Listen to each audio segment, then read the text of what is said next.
On today's show, the Dallas Mavericks get another win against the Phoenix Suns. How did they tie the series with those Phoenix Suns? How, Sway? We'll tell you that and more on today's Locked On Mavs. Let it ride. Let's go. I'm Luka Doncic, and this is Locked On Mavericks podcast. Hey, Dallas Mavericks are NBA champions. Bang! Bang! It's good! And the Mavericks have won the game! I don't believe you shouldn't be here.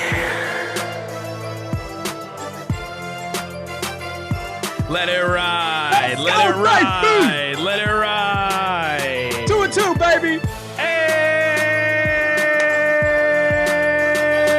And welcome. You're locked on to the Dallas Mavericks. My name is Nick Angstadt, media member and NBA channel manager for the Locked On Podcast Network. Thanks for making Locked On Mavs your first listen every single day during the playoffs. Every day.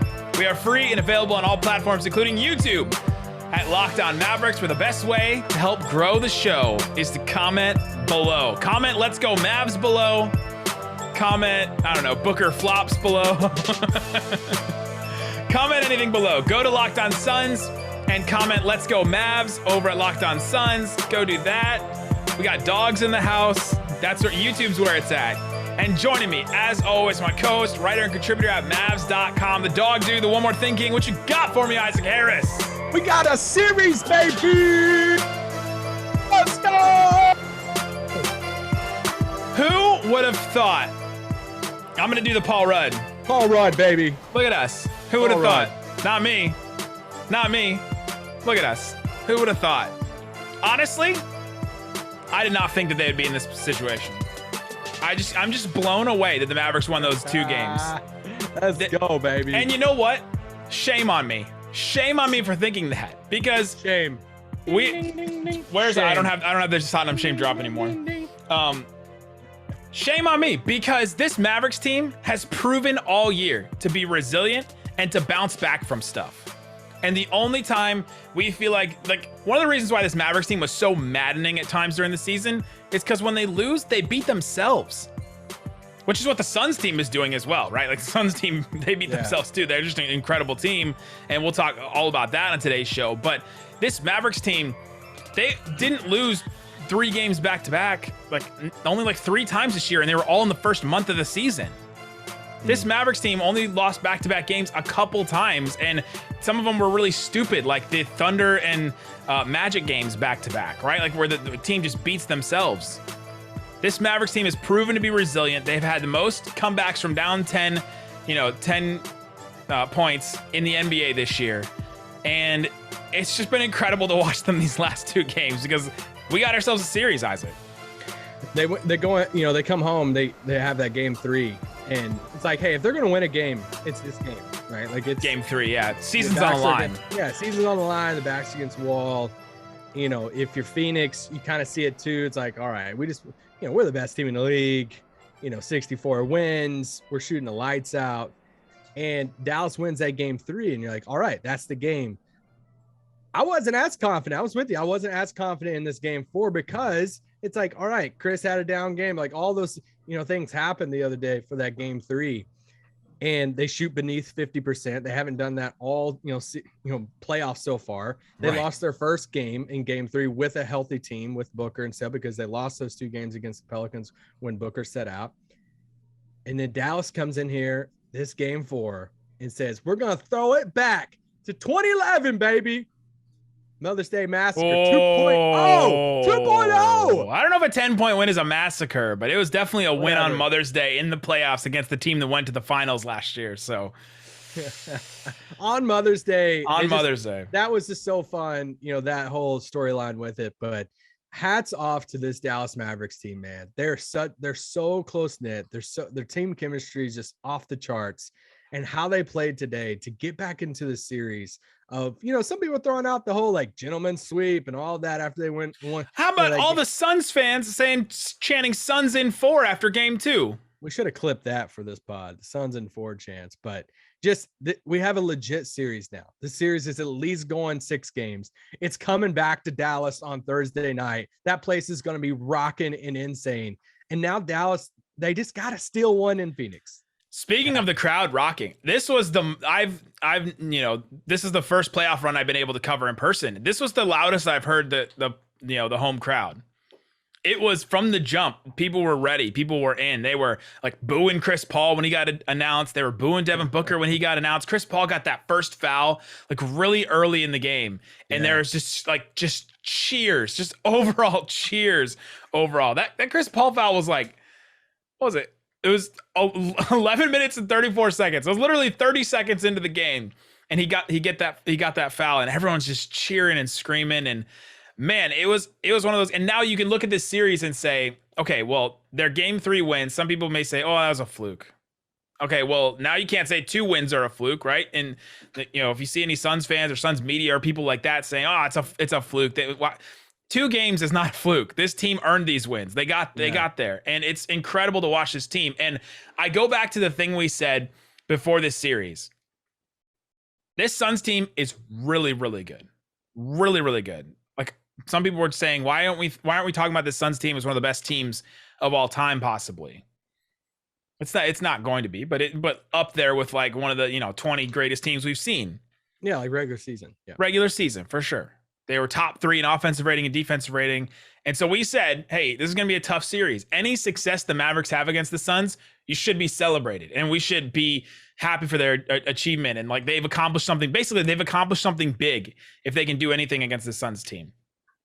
Series tied after 4 games. Like, holy crap. That is incredible to see this team and to see them not panic and not try to do something crazy. Like, after game 2, we were like, okay, what's a crazy kind of adjustment they could try to make or do something? And so some people in the comments be like, well, you got to do Boban. Well, let's throw Marquise Chris out there and got to do something nuts like, oh, take 53s or something like that. Almost got there tonight. I'm fine if they want to do that. So. Almost got there, but just crazy things. Like, what kind of crazy adjustment did they need to make? They didn't make a crazy adjustment.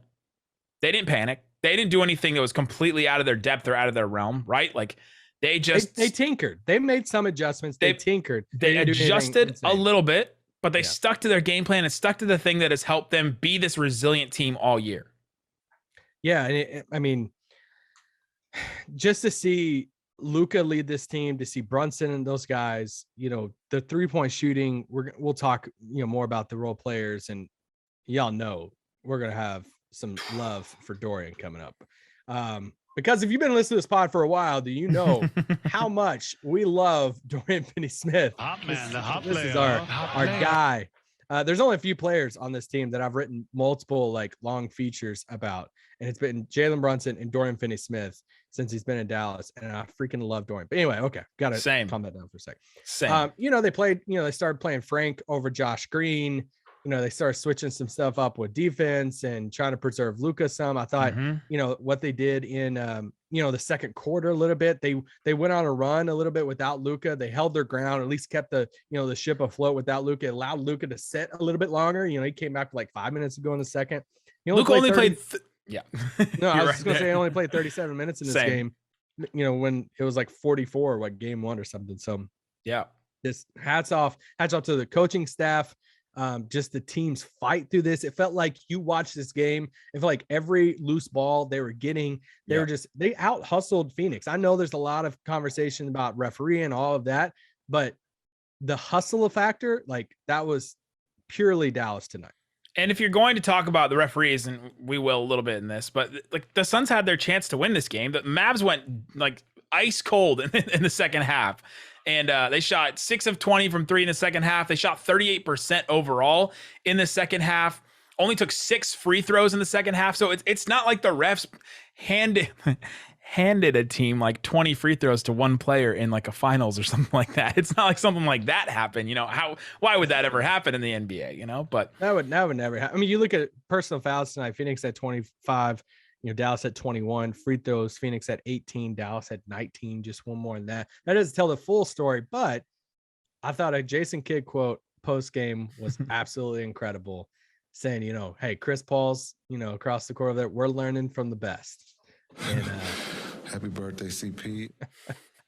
I thought that was just maybe my favorite Jason Kidd quote all year, because we all know what he was going for with that. And it was just a spectacular delivery of a quote from Jason Kidd. Who deserves the most credit for this win? Probably everybody, but we'll talk about the main players. Luka, Dorian, Jalen Brunson. How good were those guys, and where can they take the Mavericks? Talk about that coming up. But before we do, let me tell you about BetOnline. It's your number one source for all betting stats and sports info. BetOnline they've been on Suns as the series favorite for this whole time. Now that it's tied, it's getting closer. Suns minus 240 favorite. It's back to where it was before the series even started. Before the series started, it was like Suns 240 or something like that. And now it's back down there. It was at like Suns 600 or something like that. So it's getting closer. If you look at compared to the Warriors series, Warriors are a minus 900 favorite. The Bucks are a minus 165 favorite. So this series is getting closer, and they're actually giving some respect to the Mavericks. So if you're feeling still good about your Mavericks to win this series, go ahead and head to BetOnline. They already have the Tuesday. They already have game 5 ready on here. Guess what it opens as? Suns is a 3.5 point favorite. 6. Suns are a 6-point favorite in game 5. So if you're feeling pretty good about that, they're also plus 200 on the plus 210 on the money line for the Mavericks. So if you're feeling good about that, go ahead and check out BetOnline. Head to the website today. Use your mobile device to learn more about the trends and actions. It's BetOnline, where the game starts. Happy birthday, CP. All right, Isaac, thanks for making Locked On Mavs your first listen every day. Make sure to check out the Locked On NBA Big Board podcast. Host Rafael Barlow. I saw him at game 4. Yeah, at game 3. I saw him at game 3. He's a DFW native. He's from NBA Draft Junkies, the author of the NBA Big Board newsletter.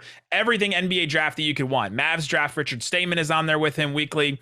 Gives you an in-depth look at the draft. And Locked On NBA Big Board on YouTube, wherever you get your podcast. All right, Isaac, we got to start. Luka Doncic did not have a 40-point game, did not have even a 35-point game, or even a 30-point game. He didn't even shoot the ball well. He was 9 of 25 in this game, 1 of 10 from 3, and only took 8 free throws. 8 free throws is good, but where Luka made up for it, 11 assists, only 4 turnovers. He fouled 4 times, but he didn't get in foul trouble at all in this game, really. And he only had to play 37 minutes. Luka was as good as you needed him to be to win this game. And it's crazy to watch. Like, it's not like his usage percentage was way down in this game. It's not like they even changed something different. He honestly just shot worse in this game, but he's kicking out to more, and guys were just hitting the shots that he had been kicking out to for the first 2 games. Like, he's not really doing. I don't think he was doing anything different on the offensive end. Yeah, Jason Kidd said post game, he's like, hey, we got to get into the paint because it just opens up. He was talking about the 3-pointers, but he's like, we get into the paint, we keep attacking. It's either going to be a layup or it's going to be a 3-pointer. And he just kept getting into the paint. Jalen Brunson kept getting into the paint. They had 22 assists tonight, but that's just, with Luka, whether it's posting up, whether it's taking people off the dribble, whether it's the pick and roll. I tweeted out something in the first quarter. Something that was so key is you got to set good picks, like Dwight, Maxey. They're sitting good picks because what Phoenix was doing in those first few games was, especially against that Spain action or the high pick and roll is, Mikal was getting through the picks. You set a bad pick, he's getting through it. He's really good at getting through picks. And therefore Ayton's dropping and taking away the Dwight role. So, but what was happening, especially early on, was, Ayton was dropping so far that they were just getting floaters because they were setting good picks. Mikal couldn't get through. So they're just getting the floaters on Ayton. And I mean, Ayton, these past 2 games, where is he? Like, is he, we were leaving game 1 saying, are we going to have an answer? They got no answer. We have DMs and YouTube comments saying, put Boban in. And it's like, but now we went 2 games. I mean, Ayton was 14 and 11 tonight, minus 15. It's like you would expect, especially in a game in which Chris Paul has foul trouble and only plays, 23 minutes. You're like, all right, Ayton's going to be their next guy. But Dallas just kept taking advantage of kicking it out, getting into the paint, and their 3-point shooting tonight was the story of the game. Yeah, I mean, you hit 23s, you hit 14 in the first half. That was the reason why they built up to a 17-point lead and got that. And that was where Luka shined, I thought. He was able to kick out to those shooters, and he was only 1 of 10 from 3 himself, but he created so many. I mean, I think he created all of Dorian's threes probably in this game. But you know how many threes they hit on Mother's Day in 2011? Ooh, I think it starts with a 2 and ends with a 0. Ding, ding, ding. They hit 20 in that game. Anyway, just wanted to throw Your that out point there. about Ayton was right, because the like he was dropping and the Mavericks were getting that floater shot, which Luka and Brunson will take, and they weren't even hitting those very well. Yeah. But Ayton only scored when Chris Paul was setting him up on those pick and roll. They were killing the Mavs on the pick and roll, I thought, early in the game.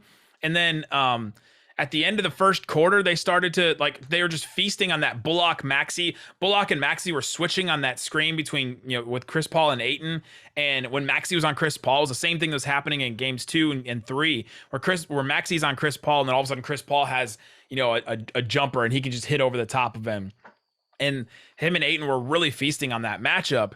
And that's where Ayton scored. And Ayton scored a couple putbacks. He had 6 offensive rebounds, but he wasn't getting his post-ups and turnaround and creating his own shot. Like, he wasn't getting any of that in this game because the Mavericks were keeping him away from the basket.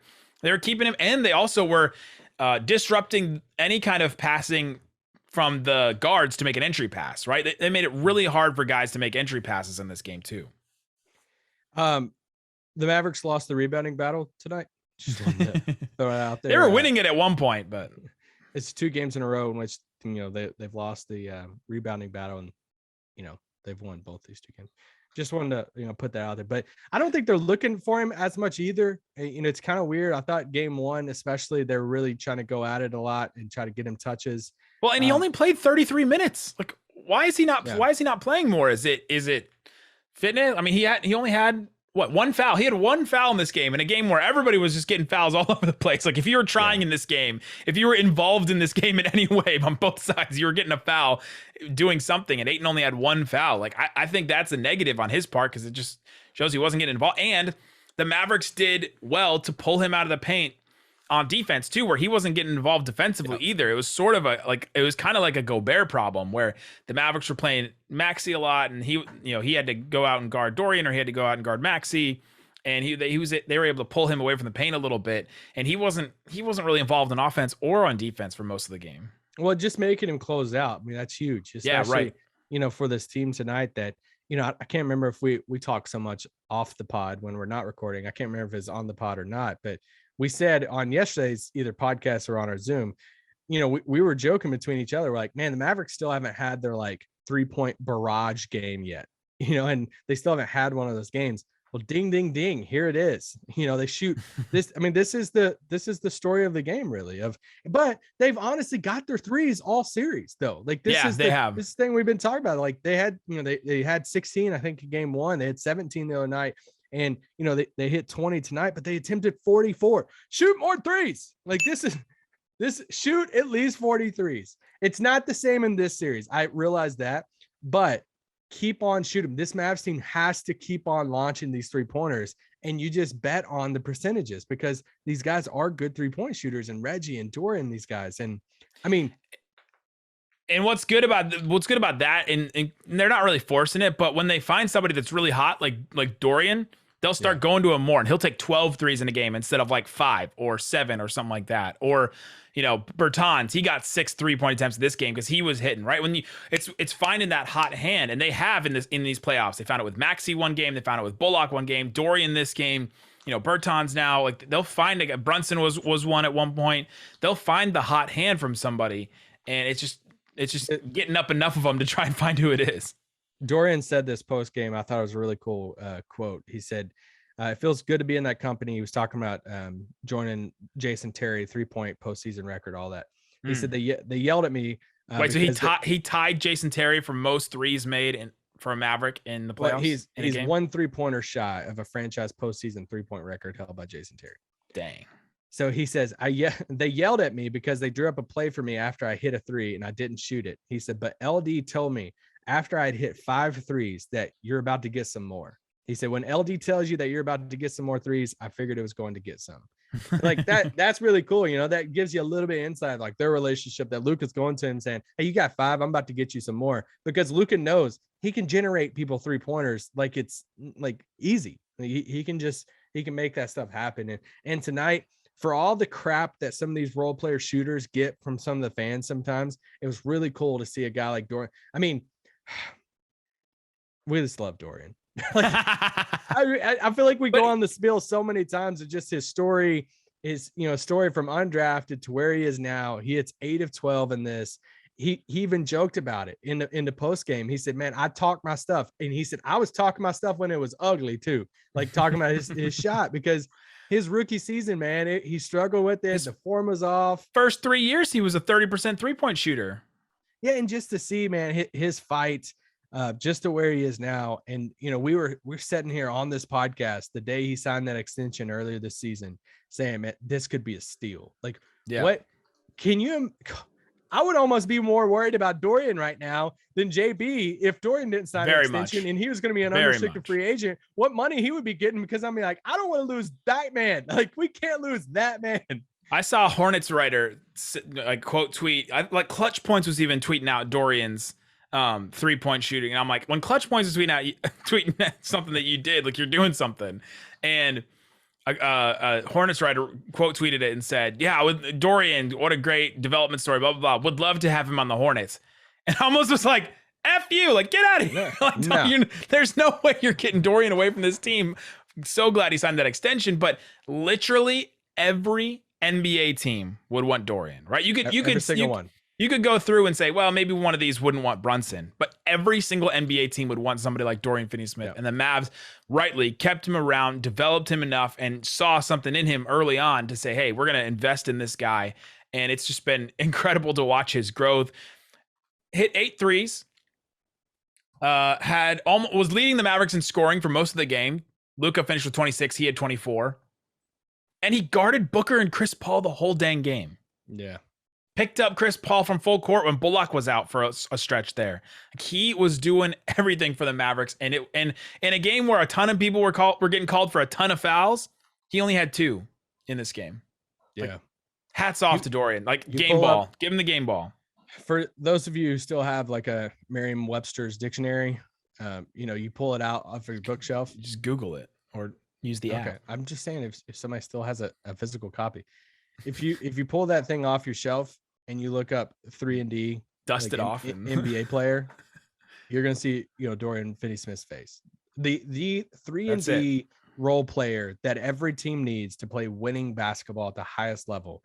Dorian Finney-Smith is the definition of that. Oh, my guy. How many offensive rebounds did Dorian have? 5, baby. Because he's a good offensive rebounder. He's a good basketball player. Let's go. Oh, he's a basketball player. All right. All right. Coming up, let's talk about how this game was won for the Dallas Mavericks. Let's talk about some of the adjustments they made, their defense, how they were able to. The one adjustment the Mavericks made that made a big difference over these last 2 games. We'll talk about that and more coming up. But before we do, let me tell you about Built Bar. It's a protein bar that tastes like a candy bar. I ate my last coconut brownie chunk at the game today. Oh. I had my last one today. So Built Bar, get your act together and make some more coconut brownie chunk. David Locke went to the Built Bar factory in Utah. Yeah, I mean, he has time. And he sent me a picture today of him going on like this really long bike ride today. And I was like, yep, he's got time. He's got time to do. But he said time to get a Built Bar. He said time to get something to eat. He said he went to the factory and said he talked to me about how they make the coconut brownie chunks, and they have to individually place the chunks on there. So they're trying to figure out a new way. That's why they haven't come out with more of them, and it's harder to make than some of the other ones. But they have some of the other great, incredible flavors: the churro puff, mint brownie, raspberry, cherry barcia, cookies and cream, peanut butter brownie. All of those great, incredible flavors. Go check them out at built.com. Use our promo code LOCKED15 to get 15% off your entire order, no matter how many boxes you get. LOCKED15 for 15% off at built.com. All right, Isaac Harris, how this game was won. The Mavericks, the refs played a big deal into it, right? But the game was slowed down. It's another reason. Game 3 was kind of like this, where you're like, oh man, there's so many calls. But the benefit for the Mavericks is when there's a bunch of calls, it slows the game down. And the Mavericks play better when the game is slowed down. In this game, according to Cleaning the Glass, 90 possessions each team. 92 for the Suns, 91 for the Mavs. It was 88 each in game 3. It's when it's slowed down for the Mavericks, when it's slowed down, they play a lot better. They can get into their stuff, and the other team isn't just running them out of the gym to where they're putting out a bunch of energy in transition and they could put it more into, all right, we got to get Luka's got to put forth a bunch of effort. Brunson's got to put forth a bunch of effort to get some offense going for the Mavericks. The 3-point shooting was a huge deal, but I think going back to the defense, I think one adjustment that Jason Kidd has made over these last 2 games that's a big deal that I don't think people will mention, especially nationally, is Frank Ntilikina. Frank Ntilikina has bothered Devin Booker in the stints that he's been out there and has been at least solid against him. And having that instead of what Josh Green was getting you, and Ntilikina hit a 3 in the second half when nobody else was hitting a 3 in the second half, but I thought he's been a big deal, and that's like found money for the Mavericks, and that's an adjustment I think that they made that has made a bigger deal than people are going to mention. Yeah, I mean he only played basically 9 minutes. In this game, so 8 minutes plus the garbage time. Yeah, so you're not looking at it saying, Frank turned the whole game, but it is such a nice little adjustment. We talked about him tinkering with some things. If you've noticed, Dwight Powell's minutes have went down every single game this series. It was like 15, 13, 10 in game 3, now 9 in game 4. Like, it's just that tinkering, playing Bertans. He played 13 minutes tonight. What an impact Bertans gave him. Like, Bertans got him the 4 threes that he made that were big and kept the Mavs and held that lead. But then I wrote this down, as soon as he started hurting them on defense, like almost this, like it was 8 minutes and 53 seconds left in the second quarter. As soon as he started hurting them on defense more, Kidd took him out. It was like he was just waiting around, like, okay, as soon as those threes that he's hitting, he's giving them away on the other end. I think Crowder hit 2 threes against him, where Bertans was supposed to be the guy to rotate over, and he was late on both of them. And there's a scout sitting next to me, and he looked at me and he was like, he sucks. And I was like, okay, on defense. But as soon as Bertans started to hurt him, he took him out. And that was another Kidd adjustment where he's like, I'm just going to try this guy and see what he's got. He gave him 4 threes. And then as soon as he started hurting more than he was helping, took him out. And that quick leash has been helpful for guys in foul trouble and for these guys that are fringe playoff rotation guys for the Mavs. Well, it's the Washington boys. It was Bertans and Dinwiddie. Have Dinwiddie in that second quarter, 22 points combined between the two of them. 6 of 10 from 3 combined between the both of them.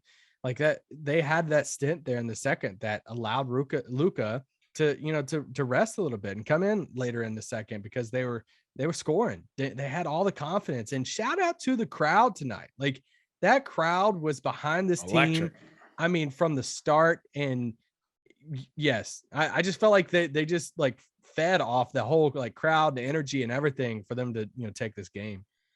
At halftime, also 29-6 bench points. The Mavericks were outscoring the Suns. And that was because of Maxey a little bit, but Bertans and Dinwiddie, huge. 29-6 at halftime. It ended up being a lot closer than that, but Chris Paul got in foul trouble, and so he didn't play as much, and then Cam Johnson came and scored. What do you think about the refs? That game was brutal. I'm not going to lie. It was brutal, and I thought the Mavericks benefited more than the Suns benefited from the brutal calls. The Mavericks have been a little bit more physical. Devin Booker is flopping all over the place. Luka is honestly flopping all over the place at times. But I think that Luka and Brunson have, like, accepted the rate at which the fouls were being called more than Booker and Chris Paul did. And I think that was one of the reasons why, like, it was getting in the Suns' heads. And Luka and Brunson were like, okay, we're not getting these calls. Like, we're going to complain about it a little bit and obviously go to the refs, but we're just going to keep doing our thing. We're just going to keep driving in, right? And I thought that it got to Chris Paul and Booker more than it got to Brunson and Luka, and that was a big difference. The start of the game for Luka, I was like, all right, we got to calm down. Because it was like the foul, the tech. Luka's start to the game was nuts. He got a technical because he like kind of flopped against Jay Crowder and didn't get the foul call. And then which there's an angle to that. I thought it was a flop too, but there was an angle of it that Jay Crowder looked like he pushed it more than Ayton did. I mean, anyway. Right. It wasn't a foul on Ayton. But Crowder pushed him a little bit. Luka didn't get the foul call. He got a technical there. That's early in the game, 9:30 minute marker in the first quarter. Then he got that stupid foul bumping into Crowder on the other end, just literally like trying to intimidate, bumping into him, just a dumb foul on Luka. But then he draws like literally 5 seconds after that, Booker drives in and Luka draws the offensive foul. And then Luka gets the pick and roll three right in Bridges' face and hits that shot, like hits that pull up three. Like what a sequence of that all happened over the course of 30 seconds. Like yeah, it's like the full Luka experience. But you know, the refs in this game, you know, it's kind of like, I was trying to think of like an analogy for it. It's kind of like the bully at school who just keeps on picking on somebody and then the other team then the other kid just like punches him in the face. It's like, you can't build like half of your reputation off flopping like Chris Paul. And like you could literally make a montage throughout your whole career that people are sharing every playoff game you ever play of all your flops and all of your antics and all your dumb crap that you pull in these games. And then bam, sometimes it happens a little bit back to you because being honest, some of those fouls tonight, you know, across the board weren't really big fouls and Dallas sold them. But I'm like, you can't be mad at it when you've like done this your entire career. You're about to go in the Hall of Fame and like your biggest resume is going to be all-star appearances, assists, and flops. And it's like, and you're going to be like, you're one of the best point guards of all time, but you can't complain about it. And I think Luka had a moment with him tonight that he even talked post-game about, or he joked about Chris Paul asking him there at the free throw line. They're laughing. And Chris Paul asked him about, hey, did I really push you that hard to fall down? And Luka basically says, no, but it was a smart play. And that's what alluding to Jason Kidd's quote post-game about Chris Paul of, hey, we're learning from him right here. So he's done it his whole career. So you can't really complain about it. His fourth and fifth fouls. The fourth one was he tried to go for an offensive rebound against Luka and literally like flew into him in the air when he already was in foul trouble. That was right before halftime. Like literally, it was such a weird play where he gets his third foul and they take him out at like the 2-minute mark or something like that. And then they put him back in at like the 48-second mark. Just a weird decision by Monty Williams to not just sit him the rest of the half. But then he gets that foul, just putting himself in a dumb situation, just flying into Luka when Luka's so much bigger than him in the air. You're not going to get a tip against Luka. And then his fifth foul was the one where it's his play. Like it's his play in transition where he runs in, he literally changes his path, runs in front of Brunson, stops, and then Brunson falls over him, and they called it an offensive foul. And I thought that was a right foul. That's the foul that the referees talked about over the offseason. It's the Trae Young stopping in the middle. It's the Trae Young stopping in the middle of the lane and pulling up to get a dumb foul. And they took that out of the game, and that was literally what they talked about. And Chris Paul, they reviewed that one, right? Yeah, they did. That was the one they reviewed. Chris Paul didn't ask for that challenge or think he was getting that at any point during that. He knew as soon as it happened, it was a foul. His face wasn't like, oh, he wasn't even complaining. He didn't even look and complain to the refs at all. He just turned around and was just kind of like accepting what had happened. And a lot of it was judgment. But that's stuff that he normally does and usually gets away with it. He was not going to get away from it with this ref crew because they were just calling everything all over the place. Yeah, it was a lot of judgment calls on his part of like, some of those fouls are kind of, ticky-tack fouls, but like you got to be smarter about whether to go for it. Like Luka picks up his second foul and he stays in the game like, oh, bold move here, staying in the game. And what happened to him? He turned into a traffic cone and then, a couple of them just rolled right past him. He's like, I'm not even going to try to attempt this. He's making a judgment call because he knows if he even tries to go into the paint, they're probably going to flop or do something to try to get a foul on him. So some of a judgment call on his part, I've said myself about Devin Booker. He just acts like, he just acts like he's like a 4-time champion, and that stuff he's so dang talented and he's good. He's especially to start the game. It feels like every shot he has, he shoots, it's going to go in, but the way he carries himself, he just acts like you think he's, somebody said it on Twitter that he's Kmart Kobe, and it's just funny. Not us. Somebody else said that. No, not us. Somebody else said he was a Kmart Kobe. Really talented player. Excellent player. His block. So good. Yes. He had a block in this game against Dinwiddie that it was like, oh my God, that is not something Devin Booker would have done first couple years in his career. But he can't do it alone. And if Chris Paul's going to play like this, you talk about the turnovers in game 3 and you're like, oh, that's a fluke. Chris Paul will never do that again. Okay, well, how about he fouls out in just 23 minutes of play in game 4? Is he going to do that again? I'm just wanting to know. He had 35 points and he attempted 22 shots. Is he getting everybody involved? Is Booker. he a ball hog? Yes, Booker. Yeah. I'm totally kidding because that was, the narrative with Luka. So I just wonder if it's going to go back to Booker that way. He had 7 assists. But yeah, no, if Chris Paul's going to play like that, then the Mavs have a chance. Everything hinges on the Chris Paul thing. Like you can't, whatever takes you had coming out of 2 games of this series, you couldn't have predicted Chris Paul to just fall off the face of the earth. Like, you know, the earth's round, so you couldn't fall off flat, Kyrie.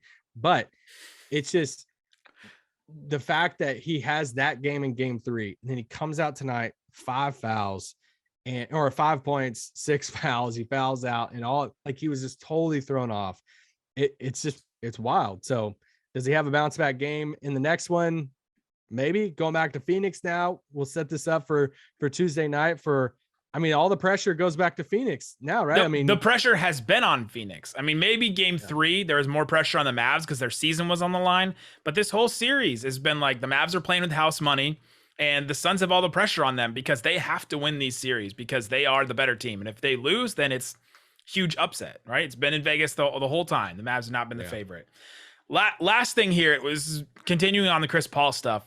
In the fourth quarter, at one point, I saw Chris Paul going at it with a fan near the Suns bench and just like yelling at him, pointing at like security and stuff. And like a guy came over, and you know, the security was coming over and standing there. Was like Suns officials that were around them. Like there's something happening. And so we learned after the game, Dave McMenamin said a source familiar with Chris Paul's so then Chris Paul tweets out something about how want to fine players for saying stuff to the fans, but the fans can put their hands on our families. F that. And so we're like, wait, what the hell? And I figured that was something. What does the F stand for? Friends. I figured it was something to do with that little like back and forth in the fourth quarter. But then Dave McMenamin tweeted out, a source familiar with Chris Paul's tweet after game 4 told ESPN that Chris Paul's mother had hands put on her by a Dallas fan and by Paul's wife, and Paul's wife was also pushed. To make matters worse, Chris Paul's kids witnessed it. They felt very unsafe, the source said. The Mavericks put out a statement saying the Dallas Mavericks are aware of an incident between a fan and the family of Chris Paul. It was unacceptable behavior and it will not be tolerated. The Mavericks, along with the American Airlines Center, swiftly removed the fan from today's game. Goes without saying, but we will. That's unacceptable. Do not do that. Don't be that guy. Don't yell at players and like, you know, have fun with it, but don't put your hands on people. That's so stupid. That fan should be banned. That fan should not be allowed back at American Airlines for any kind of event or for a Mavericks game or anything like that. I don't care what you're feeling in a freaking basketball game. No. You want to put your hands on a player's family? Get out of here. Come on. Just share the game. Let's have some fun with it, but it's cross a line, and there's no sense in that. Show some class. That's it. Yep, that's it. So that's what happened with Chris Paul at the end of the game. And yeah, so we'll be here every single day still. We're keeping doing podcasts because the Mavericks have tied the series. We got a guaranteed game 6 now. And can't wait for this 9 p.m. tip on Tuesday night. But man, Thursday's going to be rocking in the AAC, baby. Guaranteed another home game. Let's go. I can't wait. There you go. And I think if there is a game 7, we actually do get a couple days break. Then I think there is 2 days. There is 2 days if there's a game 7. It's Thursday for game 6, and then it'd be Sunday for game 7 if there would be one. All right. There you go. Guys, thanks for making Locked On Mavs your first listen every day. We will have more for you. Thanks for make your second listen Locked On NBA. Yours truly going on there with Jackson Gatlin to talk about Mavs and talk about everything. Now we are the biggest experts covering the biggest stories around the NBA Monday through Friday in less than 30 minutes. Free and available wherever you get your podcast. Guys, thanks so much for listening to Locked On Mavs. Peace out. Boom.